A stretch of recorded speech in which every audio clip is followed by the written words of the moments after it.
Hello, I'm Chris Shelton, and thank you for joining me for Qigong with relationships or for relationships. So, in lieu of the upcoming holiday here, which is Valentine's Day, I thought that it would be a great idea to talk about relationships. What's funny is some people on the team thought that I was on a rant, but really, after if you read our e-blast yesterday, a lot of people on the e-blast were talking, Chris, this is stuff that we want to talk about. So, the information I'm giving to you right now is not only to share with you tips and tools in order to help to improve your overall health and well-being, but also tips and tools that I've used and still continue to use today. And one of the things about relationships, because there's all different types of relationships, and over this next month, what we're going to do is we're going to talk about those different types of relationships. And for most relationships, unfortunately, it's not an interdependent relationship. Most relationships out there are codependent. Somebody wants something from somebody else in some form or another. Whether you're a parent that holds something over your child, or you're a child that holds something over your parent, some kind of guilt or something, or your employer or your employee, and you pull something to get some kind of attention, or you do this with your friends. I mean, there's all kinds of mayhem that I feel that goes on out there. And unfortunately, I think that the part of the problem is that nobody ever talks about healthy boundaries.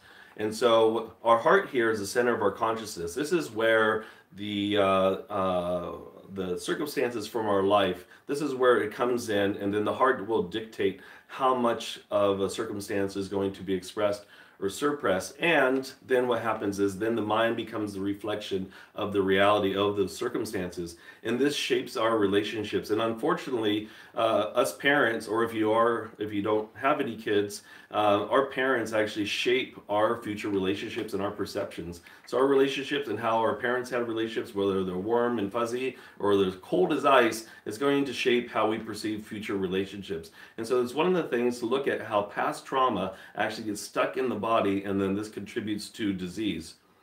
So what can we do? Well, the first thing is that it always starts off with you. Just acknowledging first, what kind of relationships do I want to have in my life? What kind of relationships do I need to have in my life? What was fun was for many years for my daughter, I was a ABC reader for this organization called nonprofit organization called Project Cornerstone, where what would happen is every month a certain book from K through 6 is the same book. Volunteers would come in, they would read the book from K through 6, go into the classrooms, and then depending on the age group, then they would put together a curriculum to further reinforce what the book was that was the topic for the month. And one of my favorite books out there is a book called My Secret Bully. And what My Secret Bully is about is My Secret Bully is your friend. It's your good friend, your good friend. Your good friend that hangs out with you, is really cool with you when you're behind closed doors. You guys have a lot of things in common. But then as soon as you get out in public, that good friend of yours is all of a sudden belittling you, undermining you, and trying to embarrass you in front of other friends or family members. And even family members too. There's family members that will do this stuff too. And the problem with that is that this creates trauma in our life. And for the people that are bullying, actually the reason why they're bullying, and they may not realize that they're bullying. So what I'm here to talk about today, or to introduce the idea of, is not only what it looks like to be on the receiving end of this stuff, but also what it's like to be the giver. And if you're the giver, if you're the one that's manipulating, or you're the one that's making your friend or your family member look poorly in front of other family members or in front of friends, then the problem is that your bucket is empty. And one of the other great books that I read with Project Cornerstone was a book called Have You Filled Your Bucket Today? And what's funny is that I actually have a copy of this book in the lobby of our office at the Morning Crane Healing Arts Center and in San Jose. And what this book is about what it's like when somebody dips into your bucket. And with unhealthy relationships, unfortunately, there's a lot of people out there that are bucket dippers. So what can we do? One of the parts of the book, one of the kids' book, is that to recognize when somebody's dipping into your bucket, to also recognize too, what can you do if Well, let's backpedal a little bit, or what it's like if you're dipping into somebody else's bucket. But what can we do to put a lid on that bucket to protect the warm fuzzies that we have inside of us? So there's a number of things that we could do. Number one is first recognize. Recognize that people need to have healthy boundaries, and healthy boundaries are important. And if your friends or family members, coworkers, staff at your office don't respect your boundaries, then that has a lot more to do with them. So I talk to a lot of people. For example, earth types, for example, they have a hard time expressing their boundaries sometimes because they may feel that they've been attacked, or they may feel that there's things that aren't right, but because they want to have the peace, they want to have the tranquility, and they want to have that balance. Sometimes some earth people, not all earth people, but sometimes some of those earth people may not speak up the way that they need to. Okay, so the first thing is to recognize if you're one of those people that is not speaking up. The wood type for myself, like I am, a long time ago, I've been, I run the Morning Creating Healing Arts Center in San Jose. We also have a clinic in Los Angeles, California, and I've been in clinical practice now for 18 years. And throughout those 18 years, I've had a lot of different practitioners come in and out of Morning Crane saying that they want to do what I do. Well, the reality is that if they're renting, they really, and they're not renting their own space, and then they want to act the role like they are renting the space, there's a problem with that. And as a wood type, I used to have an issue. And even when I was a meat manager, and I had to manage over a crew of these men and women, and when I had to address a situation with somebody, I used to say to myself, I hate when I have to look like the bad person. But what I realize is that part of my wood typology is not so much about being the bad person. The wood typology, the wood person, is the natural leader and is the one that is supposed to set the tone for the space, to keep the space harmonized, to keep it flowing properly. And so it's really important to understand our typologies. And if you go to my book, Qigong for Self-Refinement, Total Health with the 5 Elements, I have a 5-element questionnaire in there. It will help you understand what your primary personality typology is. Now, fire types, for example, fire types lead with the heart, and so the fire connects to the heart. And what happens is that fire people, a lot of times, they have low boundaries because they just lead with their heart. They just want everybody to get along, to love everybody, to look at the beauty of things. They get kind of manic all over the place. And so their problem is that they trust too much. Their heart is too open, or most heart people or fire people, their hearts are too open. So as a result of that, people and their friends, maybe staff, will take advantage of that kindness just because they're leading with their heart.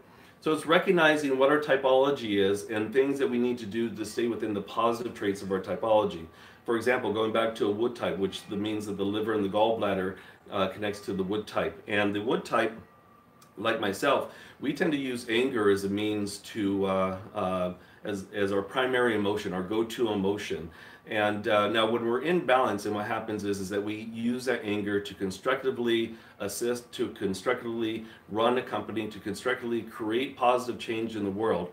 If that anger is used improperly, then what happens is it turns into resentment and rage, and there may be health problems like sleep issues, there may be digestive issues. And so it's to recognize how these emotions and how our typologies also will depict the type of relationships that we have. So at the Morning Creating Healing Arts Center, what we like to do is we like to give tools. And I had the privilege about 1.5 years ago of doing a workshop with Dr. Mao Xing Ni in Los Angeles, California. And Dr. Mao Xing Ni actually talked about the 5 healths. And a lot of people think, well, there's only a couple of healths, right? There's your mental, emotional health, and your spiritual health, and then your physical health, right? But no, really, there's actually 5 healths. And the one of them is, yes, of course, your mental, emotional health, your physical health, how are you eating, how are you sleeping, etc. Are you exercising, or are you just sitting on the couch all day? Your financial health, and then your spiritual health, which is your career health. And maybe we'll have a discussion about this later on if you want, if you give us a feedback, if you want to hear about these 5 healths in these upcoming little segments that we're doing live, then let us know. But anyways, your spiritual health is actually your career health. Dr. Mao said something that was very fascinating. He said that when you come into this life form on this planet, you sign a contract with heaven that you are to find your life purpose By finding your life purpose, this is how God is able to express itself through you. Okay, so we have our spiritual health, all right, and then we have, which is our career health, and then we also have our relationship health, and this is what we're talking about. So there's the five healths. They actually relate back to the five internal organs of the body, and it's so important. Part of the problem with society nowadays, I believe, in stuff that we're seeing around the world, in the news and such, is that people have lost track that there's a proper order to all things. You know, in a business that's run properly, that's successful and thriving, there isn't proper order. In the military, there is a proper order. Why? To save lives and to allow for the efficiency of the unit to do whatever its job is to do. The animal kingdom shows us the best about proper order and knowing where your position is in that order. And what's interesting to me is that I run across so many people that want to take the position of here when actually their position should be down here. You know, it's like Bruce Lee saying, "Be like water, my friend." What does that mean? What does water do? Water always takes the lowest position. And what's interesting about water being the element of the kidneys, and in the wintertime like it is right now, the thing about water is that it also, not only does it take the lowest position, it's soft, but yet it can penetrate rock. Also, it always seeks to unite with the whole. And so if it's all about number one, me, then you're not uniting with the whole. And whether people like it or not, regardless of what your race is, religion is, belief structure is, we are all beings that are all interconnected. And our thoughts that we put out there to the universe actually affects people around the world. So what can we do? I don't know. Just kidding. What we're going to do is I'm going to talk about a few different things here that we could do in order to help you find the healthy relationships in your life. And like I said, stay tuned with us because our blog post this month is going to be talking about relationships, and for this next month we're going to be addressing different aspects of emotions. So like I said, one of the laws, universal laws, one of the universal laws, not a man-made law, but universal law, is appropriateness in all things, knowing the appropriateness in all situations. So thousands of years ago, there's an ancient philosophical textbook called the I Ching, and this is an example of the I Ching. This is by a family that I trust and believe in quite a bit, and that's by Master Hua Jing. His sons, Dr. Mao and Dr. Dao Xingni, run the Yosan University and the Dao Wellness Center in Santa Monica, California, as well as their Infinity products, which I posted about a couple days ago. Anyways, the purpose of the I Ching, it's not like a tarot card. You know, the purpose of the I Ching is that they want you to study it to understand the appropriateness in all situations. So the development of the I Ching came about thousands of years ago because human beings were more closely connected with nature and less their mind. And as the spiritual de-evolution of mankind started to evolve, spiritual leaders of the time started to recognize, wow, people are starting to identify with their mind more, which means they're identifying with their ego more. And as a result of that, what's happening is that it's creating disease, it's creating wars, it's creating famine, it's creating all kinds of things. So what can we do about it? So they had put together these philosophical teachers of the time, and there's many people that are ancient sages and teachers that put their input into this work. But the whole purpose of the I Ching was to understand the appropriateness in all situations. And so, unlike a tarot card, the whole purpose of the I Ching is that you go back and you study the I Ching, you apply what you learn from studying the I Ching and apply its principles to your life to where it doesn't become a codependent tool. It becomes an interdependent tool to where you actually become so enlightened that eventually you're able to set aside the I Ching and you have this all-knowingness, right? That's pretty profound. And for one's mind to become congruent with their heart is of utmost importance, and it takes a lot of practice. It takes a lot of practice to understand when it's appropriate for you to have the upper position or to be like water, right? And so to take a step back. The other thing I love to do, and this is what I did when I worked on myself after quite a while, because going back to boundaries and stuff like that, you know, as a kid, You know, there was never any classes. I took a home economics class in junior high, which they don't have in the schools, at least here in the Bay Area anymore, which is unfortunate. But there should be classes on proper boundaries starting in elementary school. But anyways, because of the dysfunction that's going on inside of my home and watching my parents' relationships and all the mayhem that is going on there, I didn't have healthy boundaries with people in the relationships in my life. And I thought that if I could control all situations, then I could control the outcome. And the reality is that controlling somebody is not really control. It's really a sign of weakness. It's really a sign of fear. And so as a result of that, and maybe this is TMI, but I'm just going to share with you anyways, you know, as a result of that, I had two failed marriages, a lot of mishap relationships in between, all because I didn't have proper boundaries with people and I was really codependent. Okay, so it took after the second marriage and another failed relationship after that I realized, man, oh my God, you know, I'm drawing in all these crazy people, but really there's something crazier about me. So I needed to really take a look at myself and say, okay, what can I do to change myself? What can I do to look inward instead of blaming people on the outside? What can I do to change? So one of the things is I started to bark. And then, just kidding. So I started to bark. No, what happened, one of the tools that I did was I started to make a list.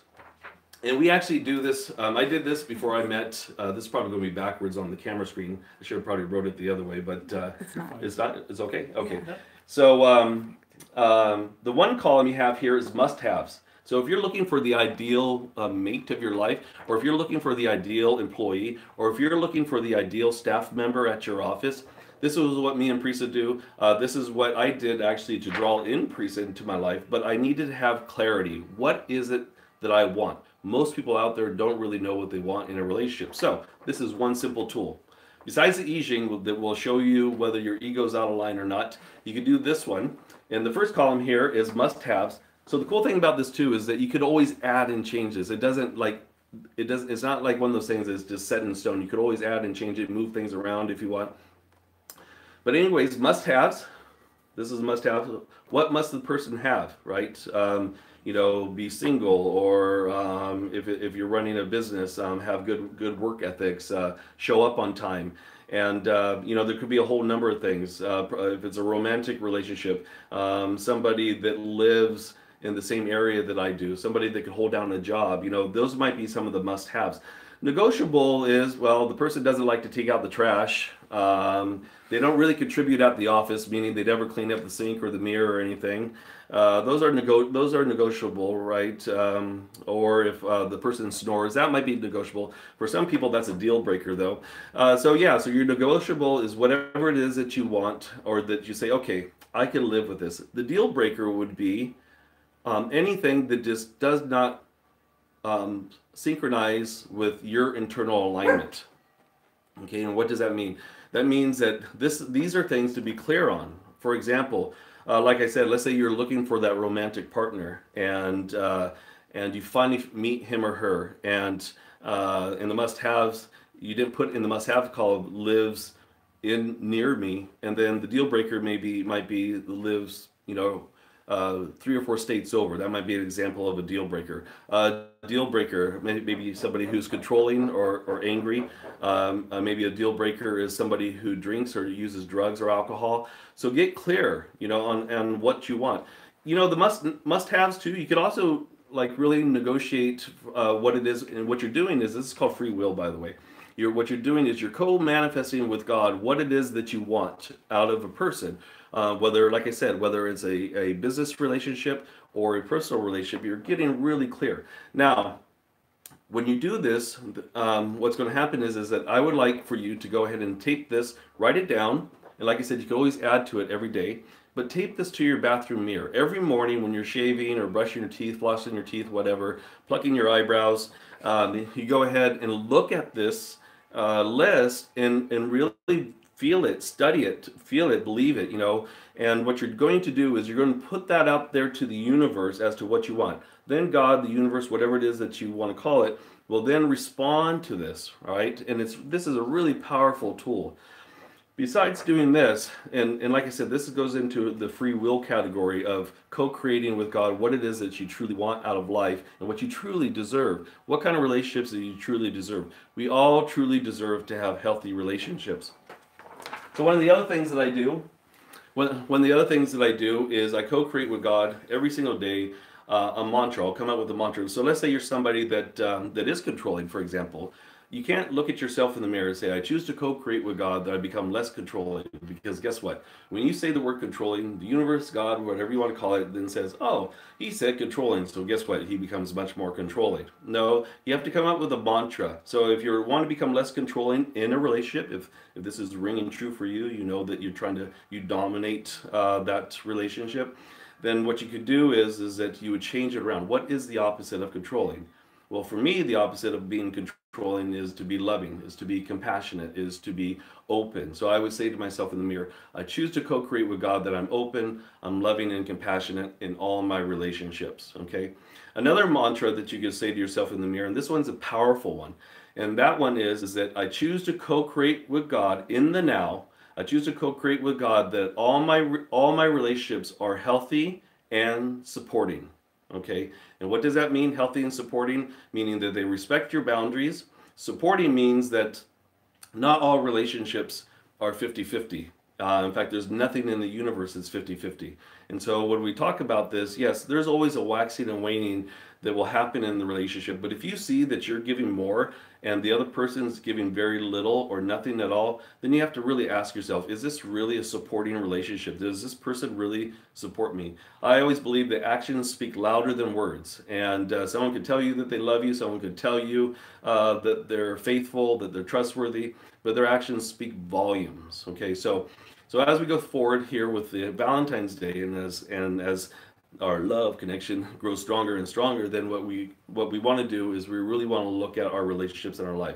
Now, the third tool, one of my favorite tools, well, actually, I guess is my fourth tool, is when you have somebody that upsets you or in a relationship, not holding on to their stuff. Okay, and a lot of times when people project stuff into you, when whether it's during a conversation or some type of disagreement or argument or whatever, a lot of times how you feel inside, we keep that inside, and this is what creates inflammation, this is what creates disease, and this is what starts to cut off our heart. Okay, and so one of the favorite things I like to do is I like to shake it off. Just like the Taylor Swift song Shake It Off, it's really the truth, because we are the only animal or mammal on land that does not shake it off when something happens to us. You know, if you think about it, whether our dog is happy to see us, or if she's irritated or angry at us, she will shake from head to toe. Two ducks get into a fight, the fight lasts a few seconds, and then what happens is that the ducks swim away, and the first thing they do is they start to violently flap their wings. Why? Because they're conscious enough to know that we hold this type of vibration inside, that they're holding this type of vibration inside their body.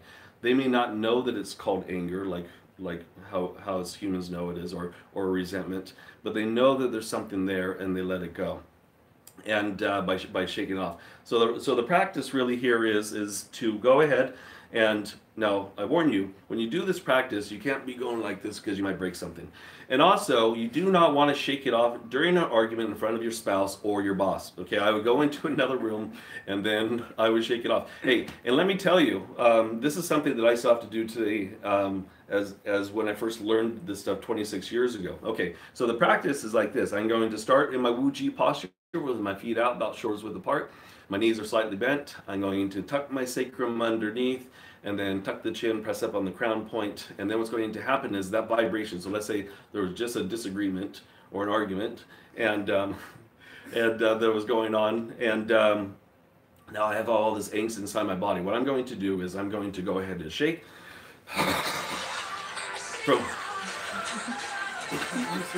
And you never know when Taylor Swift might just pop into the background. Okay, that's a little bit overkill there. But anyways, you get the idea. You may have to shake it off several times. And like I said, you know, this is something that I still have to do, because Priest and myself still have to deal with life just like everybody else. And one of the things that people assume, just some of our clients have said to us, is that because of what we do for a living, we must just sit at home and meditate and eat vegetables all day and everything is just hunky-dory. No, we have the same chaos that everybody else has. The difference is that we have the tools the tools that I'm sharing with you right here and now, in order to be able to let things go, understand what healthy relationships and healthy boundaries look like, and have a certain expectation of ourselves. Because ultimately, when we're looking at healthy relationships, it's not so much about what somebody else is doing to you. It's more about how you feel about yourself. So once again, take a look inward, do these practices, take a look at our blog post, and then our e-blast that we're going to be doing for the rest of the month. We're going to have different tips through the rest of the month. And I really appreciate you guys, and a heartfelt, warm goodbye from San Jose, a mostly cloudy San Jose, California today. And I wish everybody a happy Valentine's Day, and may all your relationships and your health be fulfilling and wise.